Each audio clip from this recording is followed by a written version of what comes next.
Hey there, Sharon Horne-Ellstrom here. Let's talk about how to use the spiritual lifeline exercise to supersize and grow your business today. We are talking about, as part of this year's annual challenge, the Be a Better You annual challenge, and for supersize your business as well, the impact of the spiritual aspect of our life and our businesses on our ability to grow and build and supersize our business. And it's one of those areas that almost no other businesses consider. Therefore, it gives you a competitive advantage because it allows you to attract the people that you most want to be doing business with, the people that have the same spiritual approach to business and life that you and your organization does. Each of our organizations are living, breathing entities, just like we as human beings are. Not quite the same, because it's a bunch of human beings all coming together to create something in the world, not just one of us. And so there's a synergy that happens when we actually understand and choose to show who we really are as an organization, who we really are as a business, and who we really are as an individual within that business, and the cog that we are, the part that we play to bring everything together to make that business grow and build and supersize.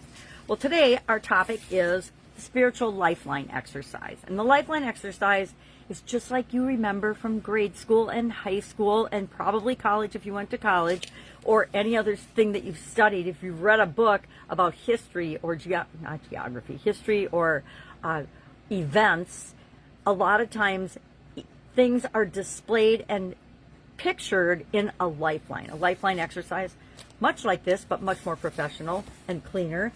This is actually the lifeline that I started using, and I continue to use it because it's small enough for me to hold up and show. But basically, just like a timeline for something historic, our life is historic, right?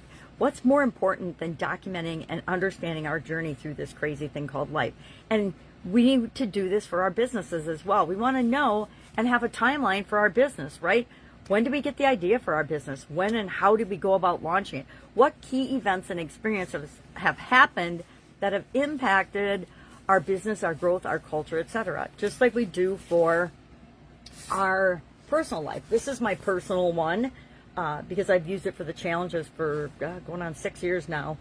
And I was born in 1960. Yes, 1960. I am 65 years old. So we put the year we're born, or we put the year that we started our business, or if you want, the year you got the idea for your business. Because that's kind of educational for us as well.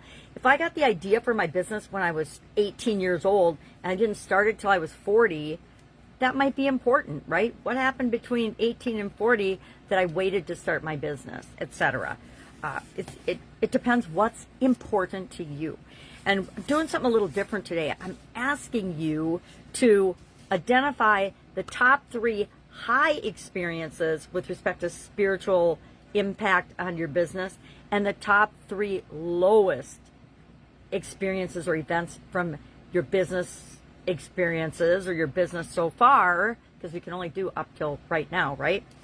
So the top 3 high or positive in my mind, or beneficial, and the top 3 low. Why? Because then we don't have to look at everything. I challenge you to do a timeline that has lots and lots of experiences on it, and then think about the impact that it had on every area and aspect of your life, not just spiritual. If you've never done this exercise, so powerful for increasing your organizational self-awareness, understanding more about your culture, more about your history, and then sharing that with other people, because there might be one little kernel in there that attracts the ideal people that you want to do business with, that you want to be a part of your business, that you want being a part of helping you grow and build and supersize your business. So it always helps to be self-reflective for our businesses and for our lives. So that's what we're doing today. We're doing our own timeline, our own lifeline for our business, our own time. You can call it a timeline for your business. I guess it's more of a business timeline than it is a lifeline. But I call it the lifeline exercise. And then just graph on there key events. You can see some of the key events that I've graphed on mine. And then ask yourself, I like to, and you can see I did on this, list all the different areas and then graph the highs and lows. I usually use a different color. I have a big version of this. I have a trifold project board that I actually do this on now. And I've done it for, since 2020. So this is my 6th year. So I just now am reviewing it and updating it and adding more things. It's amazing. Even after 5 years, 6 years, I'm still adding things that I become more aware of that sometimes we don't always want to see what's going on in our life and in our businesses. And so we pretend it didn't happen. And then we realize, oh my gosh, until I acknowledge that, become aware of it, get the lessons learned out of it, I am destined to repeat that baby. I don't want to make those same mistakes again.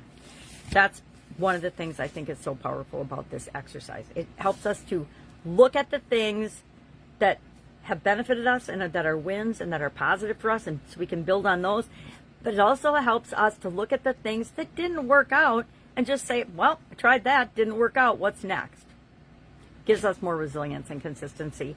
And it helps us to really link up with internally and externally the folks that are supposed to be part of our business and supposed to be our customers and supposed to be part of our making the world a better place.